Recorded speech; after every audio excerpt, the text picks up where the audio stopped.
Hello বন্ধুরা, আজকে একটা ভিডিও নিয়ে চলে আসলাম। ভিডিওটা খুবই স্পেশাল ভিডিও, যেটা ভিডিও হচ্ছে খুবই টেস্টি খাওয়ার জিনিস। তো যেটা মাছ মাংসের থেকে অনেক অনেক টেস্টি জিনিস। তো পুরো ভিডিওটা দেখো, অবশ্যই দেখতে পারবে। এগুলা কি? এগুলো হচ্ছে মাছের গুঁড়া, মানে শুকটি মাছ যেটাকে বলে, শুকটি মাছের গুঁড়া সব কিছু মিক্সকার করে এখানে বানা হচ্ছে সিদন। অনেকে হয়তো চেনো বা খেয়েছো, অনেক টেস্টি। যারা যারা খেয়েছো তারা তারা জানো যে এটা কতটা টেস্টি হয়।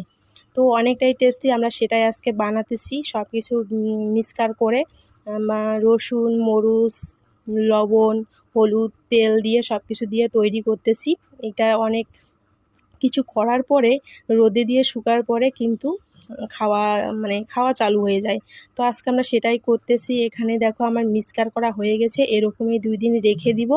রেখে দেওয়ার পরে এগুলা আবার মিক্সকার করে আবার রোদে দিতে হবে ভালো করে। তো এরকম করে রেখে দেব। নেক্সট